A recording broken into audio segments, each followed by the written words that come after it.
চলো তোমাদের সাথে একটা নতুন রেসিপি শেয়ার করি। এই রেসিপিটা আমি বানালাম, আর অবশ্যই তোমাদের যদি ভালো লেগে থাকে তোমরা আমার চ্যানেলটাকে সাবস্ক্রাইব করে দিও। আমি জানি অবশ্যই ভালো লেগে থাকবে, যার জন্য আমি নিয়ে নিয়েছিলাম কাবুলি ছোলা। কাবুলি ছোলাটাকে আমি 3-4 ঘন্টার জন্য সুন্দর করে ভিজিয়ে রেখে দিয়েছিলাম। আলুগুলোকে এখানে দেখতে পাচ্ছ লম্বা লম্বা করে কেটে নিয়ে সেদ্ধ করার জন্য বসিয়ে দিয়েছি। আর আমার যেহেতু লাগবে পেঁয়াজ, কাঁচা লঙ্কা, আদা, রসুন আর টমেটো, তো সেগুলোকে আমি সুন্দর সুন্দর পিস পিস করে এখানে কেটে নিচ্ছি। তোমরা যদি নিরামিষভাবেও বানাতে চাও সেটা রেসিপি আমি আর একদিন শেয়ার করব। তোমরা নিরামিষভাবেও এটা বানাতে পারো, নিরামিষ দিনের একটা সুন্দর রান্না হিসেবেও রান্না করতে পারো, সেটার আমি পদ্ধতিটা আলাদা দিন শেয়ার করব। এটা আমি আমিষভাবে রান্না করছি, কারণ আমার কাছে সত্যি বলতে কি কোনো সবজি ছিল না, আর বাজারে যাওয়ার আজকে ইচ্ছে করছিল না মাছ কিনতে যাওয়ার বা ডিম কিনতে যাওয়ার। তো কাবুলি ছোলাগুলোকে দেখে আমি এটাই মনে পড়ে গেছিলো আমার। তো তার জন্য আমি বানিয়ে ফেললাম, আর খেতেও এমন সুস্বাদু হয়েছিল, ভাবলাম তোমাদের সাথেও শেয়ার করি। তো কাবুলি ছোলাটাকে দেখতে পাচ্ছ একটা সুন্দর আমি এখানে পেস্ট বানিয়ে নিয়েছি, আর তারপরে আমি এখানে শুকনো লঙ্কা, রসুন, আদারও পেস্ট বানিয়ে নিয়েছি, আর পেঁয়াজগুলোকে ছোটো ছোটো কুচি কুচি করে কেটে নিয়েছি। আর এখানে তার মধ্যে দিয়ে দিয়েছি জিরে, কাঁচা পেঁয়াজ। আলুটাকে পেস্ট বানিয়েও আমি দিয়ে দিয়েছি ওই কাবুলি ছোলার ডাল মধ্যে, কারণ আলুটাই এটার বাইন্ডিংটাকে সুন্দর করে, কারণ ছোলাটা যেহেতু অনেক বাইন্ডিং থাকে না এতটা, আলুটা এটার একটা বাইন্ডিংয়ের কাজ করবে। আর তোমরা চাইলে একটু ময়দা দিতে পারো, কিন্তু আমার ময়দা দেওয়ার ইচ্ছে ছিল না, ময়দা দিয়ে আমার ভালো লাগে না, সেই কারণে আমি আলু দিয়ে সুন্দর করে বাইন্ডিং করে নিয়েছি।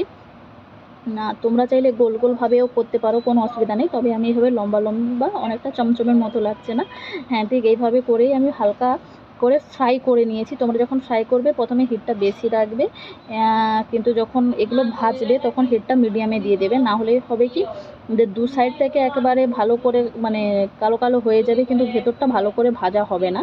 তো তোমরা যখন এগুলো ভাজবে মিডিয়াম টু লো আঁচে ভাজার চেষ্টা করবে, ঠিক এরকমভাবে দেখতেই পাচ্ছ। আর ভাজার পরে ঠিক এই রকম হয়ে যাবে, অনেকটাই ক্রিস্পি। তোমরা যদি চাও এটাকে সুন্দরভাবে একটু টমেটো সসের সাথেও খেতে পারো, আর বিকেলের স্ন্যাক্স হিসাবে এটা কিন্তু খুব ভালোভাবেই চলবে, মানে একেবারে অনবদ্য। তারপরে আমি এখানে দিয়ে দিয়েছি কড়াইতে তেল, সরষের তেল গরম হয়ে গেলে দিয়ে দিয়েছি জিরে। জিরে দেওয়ার পরে এখানে পেঁয়াজ কুচিগুলো দিয়ে দিয়েছি। পেঁয়াজটাকে অনেকটাই ছোট ছোট করে একদম কুচি কুচি করতে হবে, সরু সরু করে। সেটা দিয়ে দেওয়ার পরে আমি পেঁয়াজটাকে কষিয়ে নিচ্ছি 2-3 মিনিট মতো। কষানো হয়ে গেলে দিয়ে দেবো অল্প পরিমাণে একটু লবণ দিয়ে দেওয়ার পরে এখানে স্বাদ মতো দিয়ে দেবো একে একে করে সব মশলাগুলো, মানে দিয়ে দেবো এখানে হলদি গুঁড়ো দিয়ে দেওয়ার পরে তারপরে দিয়ে দেবো একদম অল্প পরিমাণে একটু লঙ্কা গুঁড়ো। তোমরা চাইলে দেবে, না চাইলে না দিতে পারো। তোমাদেরকে এখানে আমি দেওয়ার কথা বলছি, কিন্তু আমি দিইনি, আমি কাঁচা লঙ্কাই বেশি প্রেফার করি। আর যেহেতু আমি লঙ্কাটাকে এখানে বেটে নিয়েছিলাম গোটা লঙ্কা, সেহেতু আমি গুঁড়ো লঙ্কাটা দিইনি। তোমরা যদি গোটা লঙ্কা না বেটে থাকো তাহলে শুকনো লঙ্কা এখানে গুঁড়োটা দিতে পারো। মশলাটা এখানে ভালো করে আমি কষিয়ে নিচ্ছি 2-3 মিনিট ধরে। ভালো করে কষানো হয়ে গেলে দিয়ে দেবো টমেটো কুচিগুলো। হ্যাঁ, টমেটোটা একটু বেশিভাবে দিয়েছি যাতে রান্নাটার মধ্যে একটা টকটক টকটক একটা ফ্লেভার আসে, সেই কারণে মানে টেস্ট আসে। সেটা দিয়ে আমি ঢাকনা দিয়ে রেখেছিলাম, ঢাকনা দিয়ে 2-3 মিনিট ভালো করে মশলাটাকে কষিয়েই নিয়েছি। এরপরে একে একে দিয়ে দিয়েছি জিরে গুঁড়ো দেওয়ার পরে দিয়ে দিয়েছি এখানে অল্প পরিমাণে ধনে গুঁড়োও আমি এখানে দিয়ে দিয়েছি। জিরে গুঁড়ো, ধনে গুঁড়ো দিয়ে মশলাটাকে আবার 2-3 মিনিট কিন্তু ভালো করে তোমাদেরকে কষিয়ে নিতে হবে, কারণ মশলা যত ভালো করে কষাবে খেতে ততটাই বেশি ভালো হয়, এমনটাই আমি ছোটোবেলা থেকে শিখে আসছি। তারপরে এখানে আমি দিয়ে দিয়েছি যে পরিমাণ মতো জল দিয়ে দিয়েছি, কারণ জলটা এখানে তোমরা দেখেই দেবে, একবার ভালো করে জলটা দিয়ে দেবে, যেহেতু এটা ছোলার ডালের বড়া। তো ঝোলটা যখন একেবারে ফুটে যাবে, হয়ে আসবে, তারপরেই ছোলার ডালের বড়াগুলো আমি দিয়ে দেবো, আগে থেকে দিলে ভেঙে যাবে।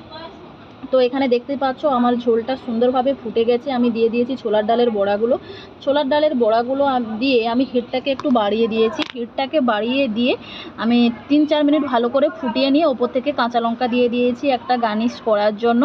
তো বাস, এই আমার ছোলার ডালের তরকারি বা ছোলার ডালের ঝোল রেডি। একবার বানিয়ে দেখো, সত্যি বলছি খেতে অনেকটাই সুস্বাদু। আর এর নিরামিষটা তো তোমাদেরকে বললাম, আমি পরে তোমাদের সাথে অবশ্যই শেয়ার করব।